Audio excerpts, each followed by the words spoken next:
Welcome back to the Immigration Answers Show. I am Jim Hacking, your host. Hope you all are doing well. I've got my friend Huli on the board watching all the comments. This is episode number 246 of the Immigration Answers Show.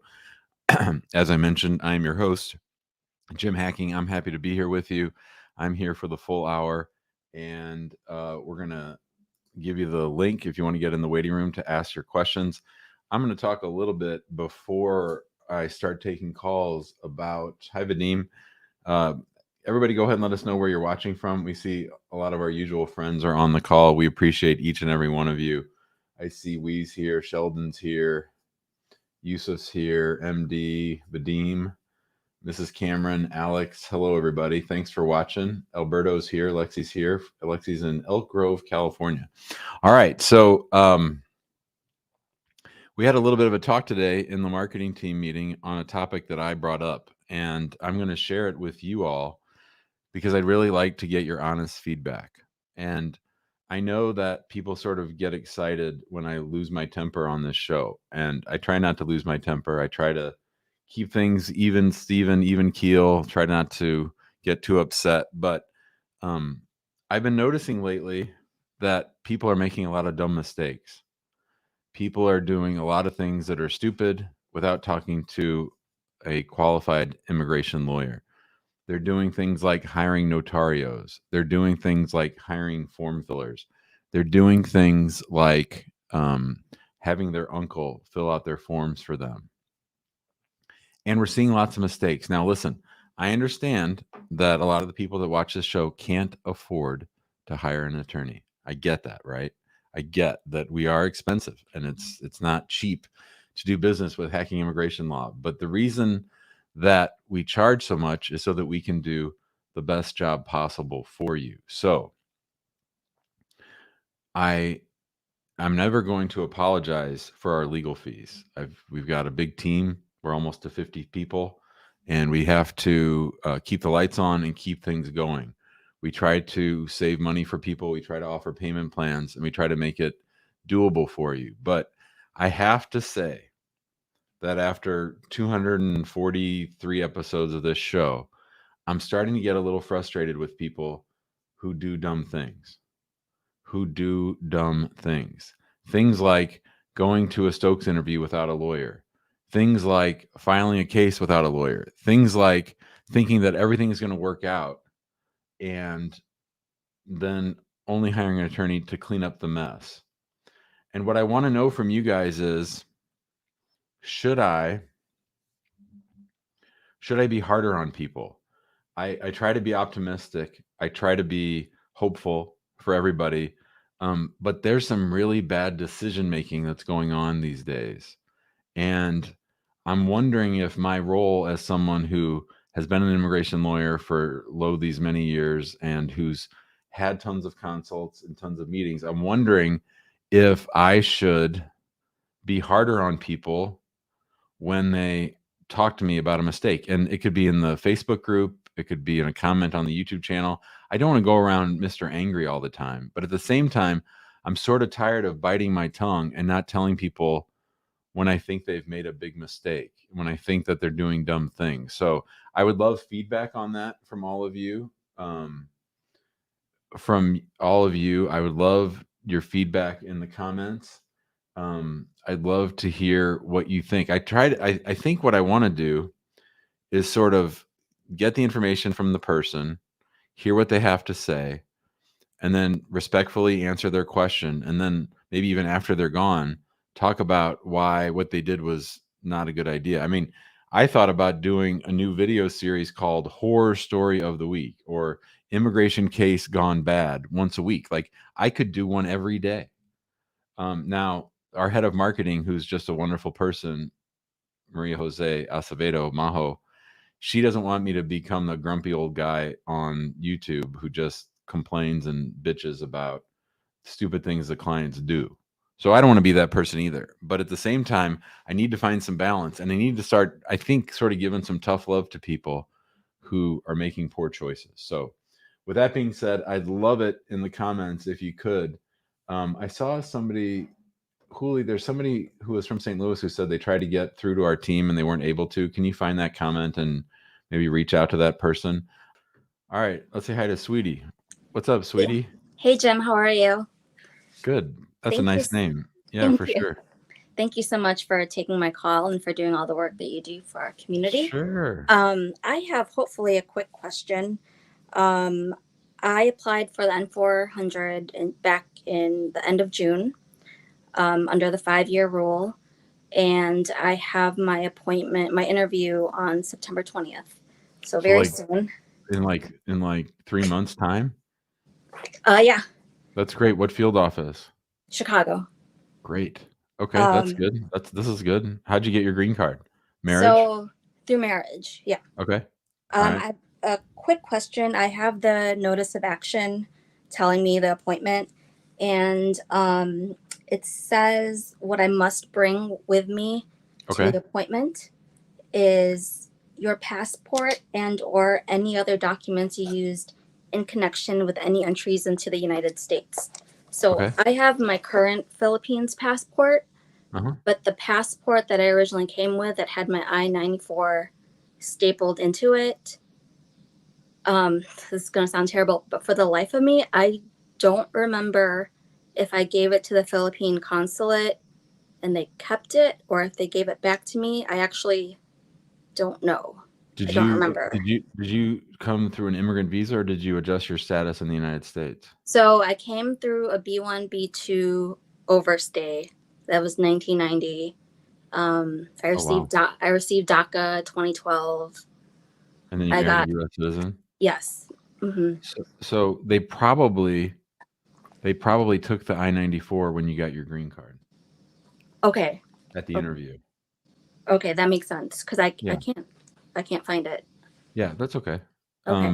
Just bring the passport you have. Tell them that you either gave the I-94 to them. I mean, they're past all that as far as if you have your green card, they're not hung up with your inspection. They've already dealt with that when they gave you the green card. So for citizenship, you should be fine.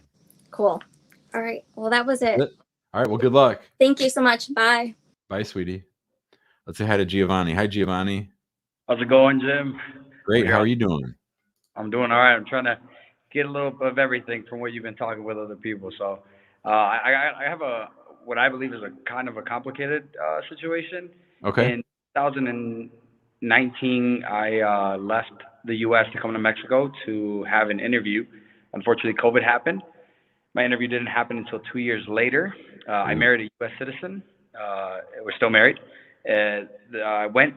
Luckily, my interview happened in May of 2021. I went to Yeah. my interview. I was approved, and then I waited my 2 weeks, and my visa came back with rejected, without prejudice, I believe. I don't Yep. have it at hand with me. And I was given a 10-year bar for apparently being in the U.S. for longer than 180 days, which isn't true, given the fact that I had DACA since 2012, 2013. So you came to the United States as a young person That is correct. without inspection. Correct. I got there at the age of 5 years old with my parents. Okay. And then how old were you what year did you get DACA? I received my DACA, I believe, in 2012. I have an attorney. We weren't supposed to have any of this issue. We even counted the days, and even counting the days that I had as because I didn't renew my DACA because I was going to leave the U.S. Because why? I was going to leave the U.S. I actually lost my DACA through another issue, and so I started accumulating unlawful presence, and we calculated the dates, and it came out to about 164, worst case scenario 170, and I was given a 10-year bar, and then my visa was also refused. So like none of this makes sense to me. So why did you lose DACA? I had an issue with the law. Okay. Yeah. So therefore you couldn't get advanced parole through DACA. So then No, your spouse files an I-130 petition for you and that gets approved. that is And correct. then you can't apply for adjustment because you're inadmissible. So you consular process. Like I said, our I-130 was approved. Mhm. All of the paperwork was done, and everything was approved until the interview. What my lawyer suggested is we do the waiver. However, though, I believe that the waiver, I mean, we don't have any kids. We've been apart, and it's actually been really strainful on our relationship. But I don't know if my waiver is going to get approved, which is a waiver that I don't believe I should even have in the first place. Well, let's not say that. Let's not go on the record on YouTube and say that I don't think I deserve a waiver. I reject that, because every case is its own case, and you're not an employee of USCIS, so you don't know if it's a waiver that should be approved or not. So what's your question to me? I mean, this sounds like a case that needs a waiver filed for it. I believe I need the waiver, but I'm confused as to why I was denied when I haven't even gone over the 180 days of unlawful presence in the U.S. since I had DACA until 2018. How old were you when you got DACA? I was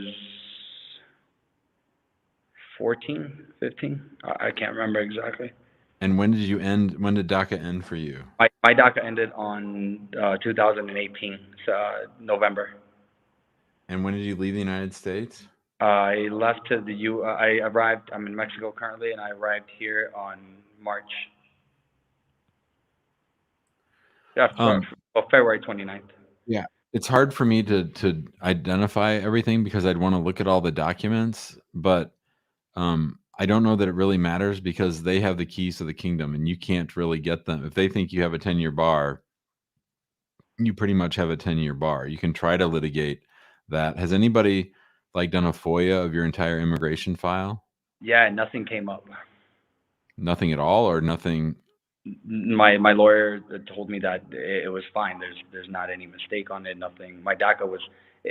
My reasoning was that I believed that maybe my DACA had been canceled before or something like that. And no, my DACA was. I mean, they're not obligated to notify you when your DACA is canceled, but nothing on my FOIA showed that it was canceled. But then how do you know that it was canceled in 2018? Because I just didn't renew. I wasn't able to renew because of the issue that I had with the law. I knew I wasn't going to be able to get it again. So I came to the U.S. I left Mexico to avoid getting a bar, which I ended up getting anyway. Mm-hmm. So it sounds like the waiver is the only game in town. That is correct. Yeah. So I made a video about this today. You can do some preliminary arguments at the top that say you don't actually need it, that they're wrong, that they miscalculated. Okay. And I would just include that with the waiver, but that's probably not going to be a winning argument. So the waiver is the whole shooting match. So still just filed my waiver and hope to. I think it's all you got. Okay. There's no. I was told that there's also like you said, where you file a complaint. That those never really work. You mean in a lawsuit? Well, that was my other option. No, there's no. You can't challenge the denial or the refusal of the visa in the United States. You can't challenge that in a federal court. And as far as a complaint with the State Department, I think that'll go nowhere. So I think your only shot is the waiver. Okay. And do I bring up that I was approved at the interview and then denied later? They do what they want. They don't care about that. Got it. All right, Jim. I appreciate you for the help. Thank you, buddy. much. Hang in there, man. All right, we'll see you. All right, let's say hi to Shira. Hi, Shira. Shiro, how you doing? You're on mute. Hi, Jim. You sure have a nice smile. I appreciate it, Jim. How can I help you? I'm good. Thank you for having me today in your show. Of course. Thanks for coming on. All right. So I have a question regarding my case, Jim. My case is on I-730. I applied for my baby's May this year. Asylum, asylee relative petition. Yes, ma'am. So I have my baby was admitted in hospital last month. I tried to expedite. My request was denied. So currently my baby has been readmitted in the hospital again, and He's not. He's seriously sick, and it's a 6 years old boy. So I'm trying to figure out how to get to USCIS because I tried calling yesterday. They pick my call, but they say that now they are not able to make an application, to make an expedite application. And they say to me that now those petitions are being handled by the by my asylum office in California. Okay. So Jim, I don't know what to do. I'm just stuck. I'm sorry about your son. I hope he's okay. Is it just one child, or are there more than one children there? Oh, there are 2 children. So, and was it the Los Angeles Asylum Office or San Francisco? San Francisco, California. So, if that's true, where they're processing the expedite request, I think I might put together a package with a cover letter with the medical records and the prior denial and say, I need to make another request. I need you to help me with the 730 for these kids. I don't think you get your hopes up, because they're not expediting cases for the spouses of U.S. citizens or the children of U.S. citizens. So the idea that they're going to do it for someone on an I-730, I just don't think it's going to happen. But it's certainly worth a try. I would put together the records. I'd put a chronology, and I'd write a letter begging them to expedite it. I just don't think they're going to. So should I do that and mail it to Nebraska or California? No, I might send it to both. Okay, I'll do that. Good luck, Shiro. Thank you so much, Jim. Good luck to your son. Yep. Bye-bye. Bye. All right, let's say hi to Sonny. Hi, Sonny. Hi, thank you for having me, Jim. Sure. How you doing? Good, I'm all right. So I have a few quick questions. So I'm on H4 status. My parents are on H1B, and I'm 20. We filed a 485 in July when our date was current, but it retrogressed for the October bulletin that came out today. Oh, did it come out today? Yeah, so it looks like they ran out of employment-based green cards for the year, so they retrogressed all the way back to 2012. Shoot. Okay. Yeah. So the first question, I guess, is just like, obviously I'm not current, so they can't approve me, but when I turn 21, should I be worried about my status, or? You need to change to an F1 or something else. Okay. I can't just be on the pending, like with an EAD? That's very risky. I would not advise that. Okay. You want to have something more stable for yourself. I would try to, if you can't afford it, I would try to get in school and get an F1. Yeah, I'm in college, but if I switch to F1, my tuition quadruples, so it's a little. I understand. Right. I understand. Okay. I mean, but otherwise, what's your parents' priority date? It's November 2013. November 2013. Okay, so it's April 2012 now, and right. Yeah. Or I was just thinking, like, maybe it would move a little faster than it has in the previous years because they've issued so many green cards to people that are like between 2010 and 2014. They could probably move it more. It could, but I just don't like the idea of you hanging out there on an EAD only. Okay. So I guess my answer is the safest thing to do would be for you to get on your own plan, get on your own schedule for immigration if you can afford it. If you can't afford it, then I think that you're left with riding the EAD. Okay. And then the EAD, in theory, I could just keep renewing it until they make a decision on the 485, right? I believe that's true, but before I tell you that for sure, I'd want to research it. Sure. Okay. And then another question is, do you expect that the date will be like catch up to where it was at any time soon? I have no idea. It's very strange times in employment-based green cards for people from India. Yeah. Okay. That's all. Thank you. Thanks, Sonny. I had not followed the visa bulletin for today. That's going to impact some of the cases that I have, so I'm going to have to look that over tonight. Let's say hi to Mahmoud. Hi, Mahmoud. Hey, I How have you doing? 2 questions about my case. Go for it. I came in the U.S. 2016 with B2 visa, and I filed for asylum, Uh-huh. and then I end up married on 2019. Okay. And my wife filed for me I-130 and 485 Mm-hmm. in February 2020. Okay. And I did not get any interview letter from my asylum case still pending. When did you file the asylum case? 2000 September 5th, 2016. So did you say you entered in 2006 or 2016? 16. Okay, so you filed the same year you entered. Yes. Okay. All right. So asylum case never had an interview.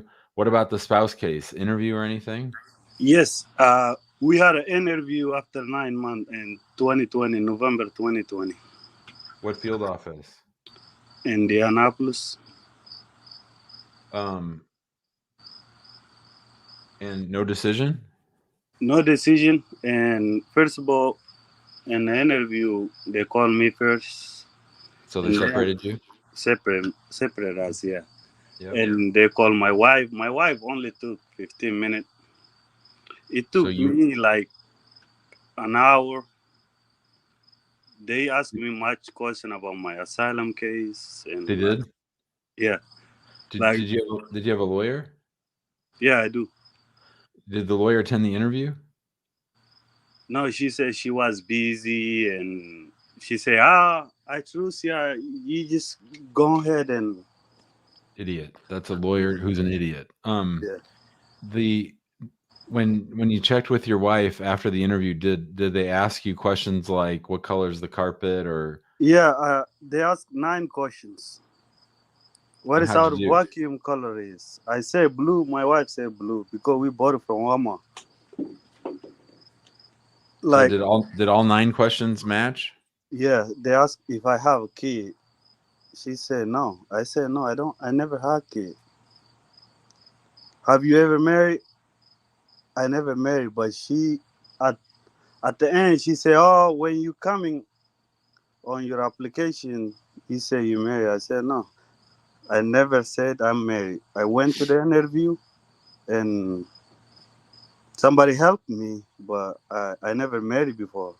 And So I she went. so the officer, just to be clear, so you went to this interview in Indianapolis and the officer said back when you applied for a visa in your home country, Yeah, she said you you said say that you you were married. married and you Yep. said no, then you Yeah. said no, I never said I was married. Did you tell the officer that you hired someone in your home country to help you fill out the DS-160 to get the B1, B2? Yes, I told her just like that. I don't know English at that time. It was an English application. Somebody helped me. I had somebody help me, but they did not ask me at embassy, airport. I ha- they didn't ask me about my marriage status, and I never married. I was 23 years old. I never married before. So, but just so you understand, Mahmoud, that Mhm. you're responsible for forms filed on your behalf. So the idea that someone else filled it out for you, that's an explanation, but I still think they're probably going to hold you to that. I think this is why your case has been delayed 2 years, because they're going to say you misrepresented yourself to get the B1, B2, and that you're going to need a waiver in order to get your green card. Yeah, she asked 9 questions, and then at the end she said, "Oh, you say you married before," and I said, "I never say that." And she said, "On your application, it's right here." She got my asylum case and I-94, and she said, "You say you married before to get your visa." And I said, I did not say that. Did your asylum application say whether you were ever married, or did it just say single? Oh, well, my asylum, I put single because I was single, Right. and they Okay, gave me but I just want to make sure that you understand. From their point of view, it doesn't matter if the person who you hired to fill out the DS-160 said you were married. It's the same as if you did it. You understand? Mm, Legally, it's the same thing. So you're in a bit of trouble. yeah, and she asked twice to my wife, and they ended up like a little bit argument. She said, "If I leave, Mohammed never married before? She said no, and then she switched and changed the questions, asked her in a different way, and she said like, "You just asked me." Mm-hmm. Yeah, Yeah. So there's another trick that they could try with you that I've seen on these situations. So one of the things that they do is they could say Mahmoud lied when he got his visa and he misrepresented himself and he needs a waiver. The other thing that's even more dirty that they do is they say, okay, Mahmoud was telling the truth when he went to the State Department. He really was married. So we don't have a divorce decree, so we can't approve the I-130 because he was still married to the person that he told us about when he got the visit visa. That's a real dirty trick that they do. yeah, but I in real life I never married and I Yeah, I did not believe you. lie. I believe you. But you submitted a form, even though you didn't fill it out. I believe everything you're telling me. It's not that I don't believe you. I believe everything you're telling me. But from a legal standpoint and from their perspective, the reason they've sat on your case for almost 2 years since your interview is because they believe that you lied to get that B2 visa, that if you hadn't lied, they wouldn't have given you the B2 visa and you wouldn't have come and filed for asylum and you wouldn't have come and applied for an I-130. The I-130 is still pending too. They didn't approve the I-130, did they? They both saying interview has complete and must be reviewed. Okay. I Okay. did. So I I did. think you and I are on the same page. What's your question for me? I did everything like they deny my info pass to go see supervisor or somebody to speak to, but I did from info. I got like almost 17 letter inquiry letter respond. It say you cannot do anything. Almost 17 of them sitting, Whoa. and I I mean, try Congress, I try Senate, ombudsman, everything. I try everything I want to know. I never got married before, and I don't have any divorce. I never make a marriage license before. So so I I try get all that, everything. but here's what I'm saying. I could sue them for you, but then they're going to say you need a waiver. You need to show hardship to your spouse if you have to go back home. So that's a ton of work. It depends if your spouse has mental health issues, physical issues, medical issues, um, financial issues. You'd have to show that it would be a hardship for her for you to get deported. And you have to show that that hardship is greater than regular hardship. They understand that if you get deported, that's a hardship to her, but you got to show something more, like she has cancer, or she has diabetes, or she has high blood pressure, or she can't work, or you take care of her. It's a whole other part of the case, but like they're just sitting on it hoping that you get divorced. That's what's happening. Yeah, we on good faith, but I never got married before. What can I do? So everybody who's watching believes you. I think that what I would do is I would schedule a meeting with one of our attorneys and say, I want to hire you to get ready for the waiver, and I want you to sue them to get me a decision to get them moving on. Right now, they're just going to sit waiting for you to get divorced. That's all that's happening. Yes, because what scared me is I spoke to my lawyer. Can I sue them? After I watch your couple of videos, can you help me sue them because you helped me file this application and you didn't show up at the interview? You said you were busy. So to me, that's inexcusable that a lawyer would let someone who has a pending asylum case show up at their interview when they've been out of status for 4 years. It's crazy. And plus, that lawyer should have asked you, how did you enter the United States? And then as soon as they heard that you had used someone to get, like, as soon as I hear a single person walked into an embassy, used a notario or someone that fills out forms in the area and got a visit visa, my first guess is that notario told the embassy that they're married. I talk to people about this all the time. I bring that up on this show all the time. So it's no great surprise that deep in their records, they have some notation from the person who helped fill out your DS-160 that you said you were married. Otherwise, you wouldn't have got the visa. So the lawyer is asleep at the wheel, and I really don't care what they say about whether or not you should sue or whether or not you're going to need a waiver, or I really don't care at all what they say needs to happen, because I think that they didn't do you a great job.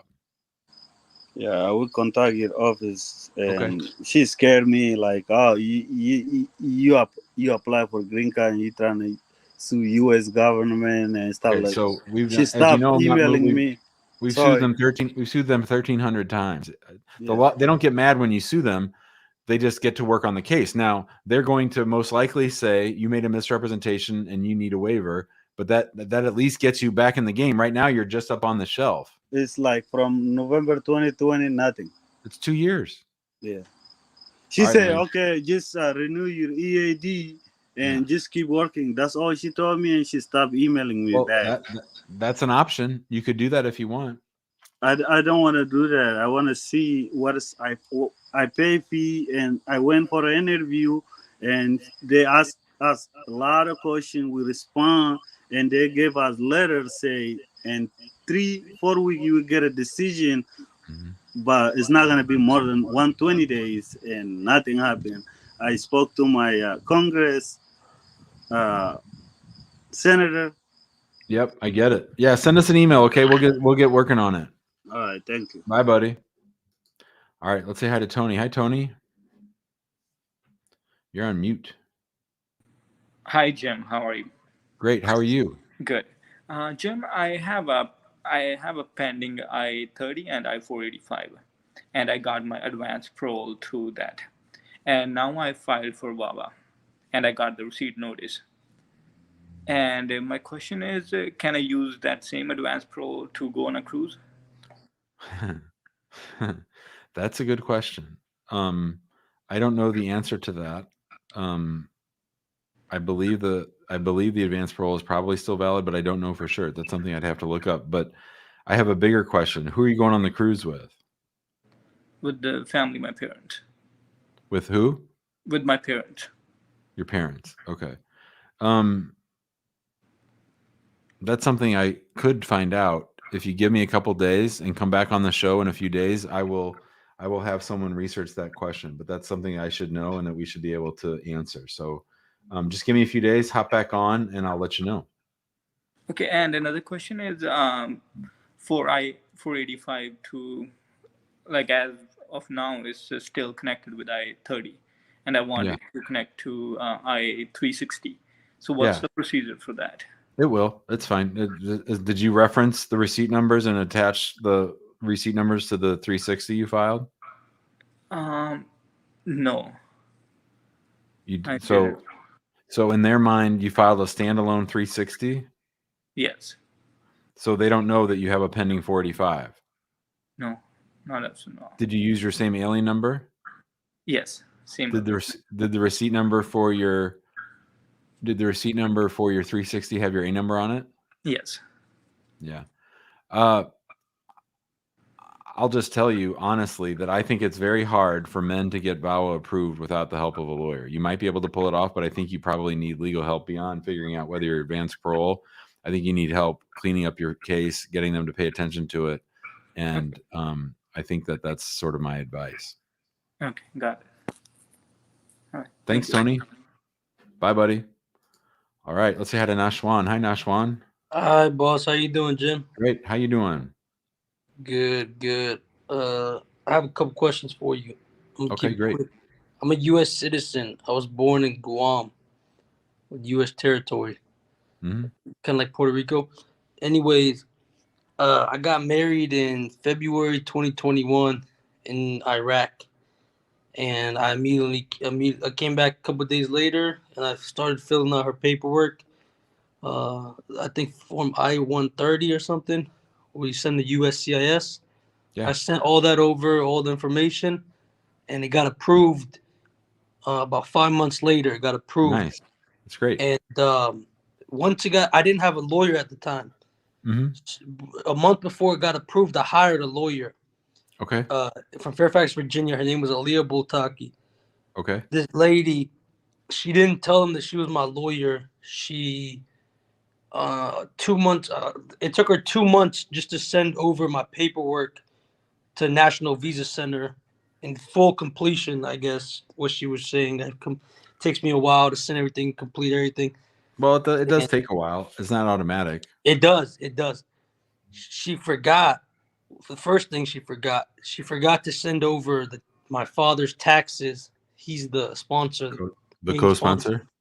Like she forgot to send those to the National Visa Center, and she Okay. forgot to send my taxes to National Visa Center. Okay. And also on Form DS 260, or the affidavit of support, she wrote down for my taxes that I made $0. Well, she left it blank for 2018 and 2019. She left blank. 2020, she wrote down that I made $39,000. On my taxes that I had sent to her, I only made $3,194 because my business was only open for 3 months. Just a little puffery, just a little exaggeration. No big deal. I'm teasing. Yeah. So when I asked her about it, and when I confronted her, she said, "Don't worry, you're not the main sponsor. They're not worried about you."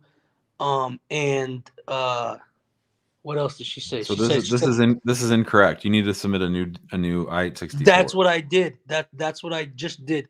So 4 months after, they sent me a email at NBC on the portal. They said, "Please submit your dad's taxes and please submit your taxes." That's all they said. And when I confronted her about 39,000, she once again denied it, and she said that's your problem. If you want to hire me as a lawyer again, this is where you're gonna have to pay me more money. I'm not gonna call them and tell them I made a mistake. And I talked to another lawyer. This is before I even found out who you were. Sure. And he was like, "Well, I'm not taking this case because she had already messed it up. What you need to do is fill out a new form." So exactly what you just said. Fill out a new DS 260 and send over your tax transcripts. Because you mean a new I-864? The I-864. Yeah, because yeah. my dad's form that we sent for him as a sponsor got accepted. Okay. And so they had sent me another email after I sent the taxes, because they take 2 or 3 months to respond to any submitted forms. They sent another email saying, "Please send over evidence of Nashwan's income for 2020." So evidence of income. You're damn right they did. Yeah, of course. And I told her they were going to do it. So when they send this, I asked her about it again, and she once again said, "No, don't worry. They're just asking for your taxes again." I said I sent over my taxes 5 times. What they were asking for, what I figured out, they were like, "You need to send over the tax transcripts." So I quickly got the transcripts for 2018, 2019, and 2020, and I filled out a new form, and I sent over all my tax transcripts and a new form. And then the second thing, this lady told me to come to Ankara, Turkey, because my wife is in Iraq. They don't do the Baghdad appointments anymore. So she was like, "Go to Ankara quickly, blah, blah, blah. You stay there for 2 weeks. They're going to give you a visa appointment real quick." I asked her, I was like, "Are you 100% sure?" She said, "Yes, go quickly." I was like, "Is my case done?" She said, "Well, your papers got accepted." Once I got to Ankara, that's when they had sent me the email.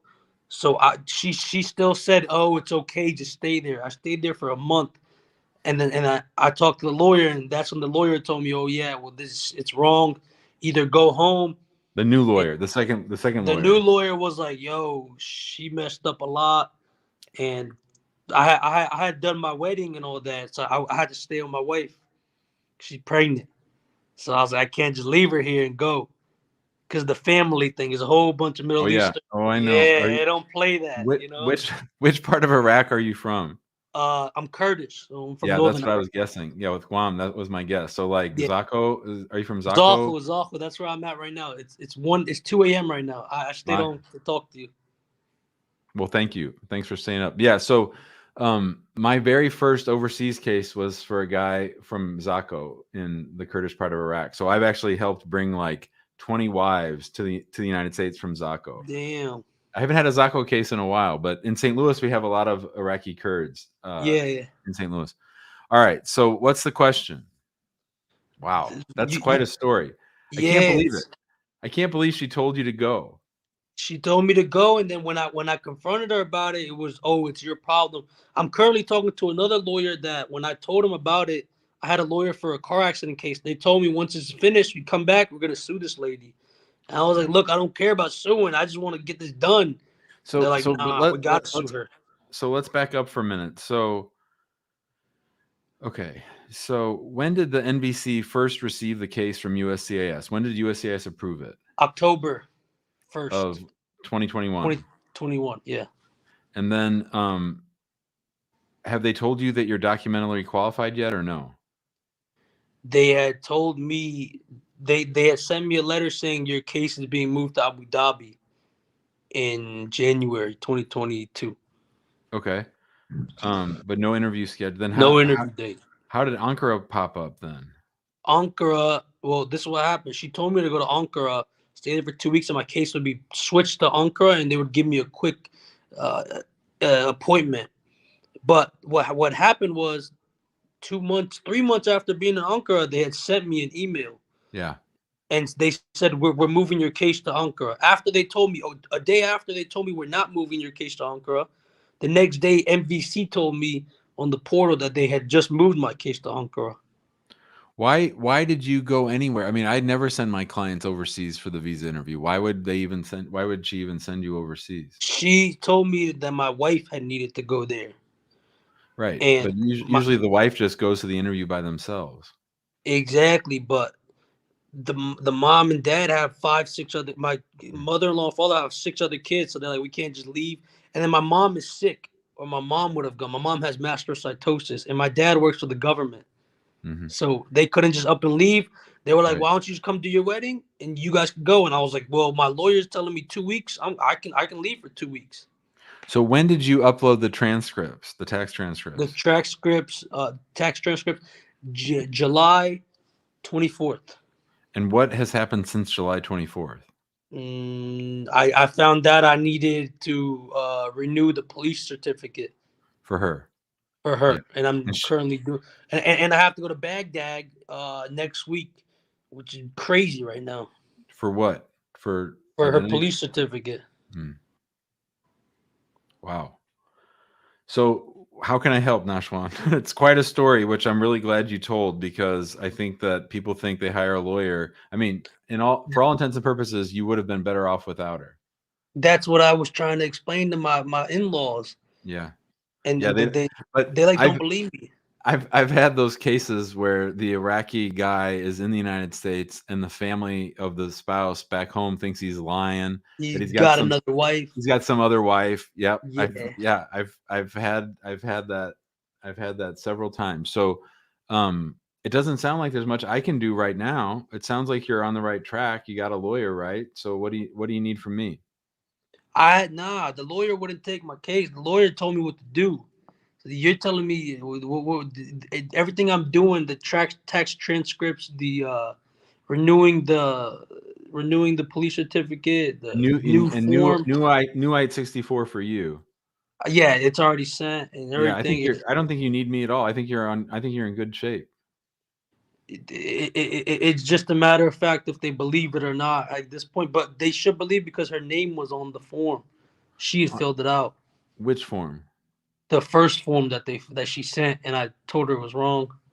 Oh yeah, no, I don't think they're gonna get hung up on that. I think you should be okay. Okay. But I don't know how long you're gonna be in Turkey though. I'll tell you that. Right now I'm in Kurdistan. I'm back in northern Iraq. Zako, right. Yeah, all right, well, keep us posted. Let us know if you need anything, okay? All right. What's your guess, like time frame wise? Do you have any type of? Well, you got to upload the police certificate, right? Did they ask you for that, or did you just know to do that? No, my friend went in. He went in March, and they said you need it every 6 months. Well, I might wait. I mean, if Baghdad's not safe, I might wait until they actually ask for it. But I don't want to wait another 3 months for them to look at it. You know, I'd rather even just get it out the way. So the portal's still open for you to upload stuff? Yes. Yeah, then do it. Yeah, for sure. Yeah, because they'll look at it with the forms I sent on the 24th of July. Yep. All right, buddy. Thank you, buddy. Bye, I'll keep you posted. See you, man. All right. Yeah, All right, for man. sure. I really want to know. Thank you. Later, buddy. Brother. Oh, sorry. What'd you say? Thank you, brother. See you, man. All right, everybody. That'll do it for today's show. That was a interesting call. I saw a very interesting comment that I wanted to pull up here before I end. Here it is from Alejandra. Today's call has a lot of examples of why you should hire a lawyer and do your research on who to hire beforehand. I think that's right. I think there's a lot of people sort of fumbling around in the dark. That's what I sort of let off the call with. If you didn't see me at the top of the show, make sure you go back and watch it. I love doing this show. I love talking to you guys. I love immigrants and I love my job. I'll still be here as long as I can. We'll be back tomorrow. Huli, what time? 4 p.m. Central. That'll be our last show of the week. My best friend's coming in town for the weekend. I'm taking Friday off, but we'll be back. Oh, we're on 247. Ooh, that means 250s next week. How about that? All right, everybody. Oh, wait a minute. 247. So that'll be Thursday. So I could do a show on Sunday. That'd be 248 because Tuesday's my birthday. We could do 250 on my birthday. That would be fun. Yeah, let's do it. We'll have a birthday party for Jim on the show. All right, everybody. Have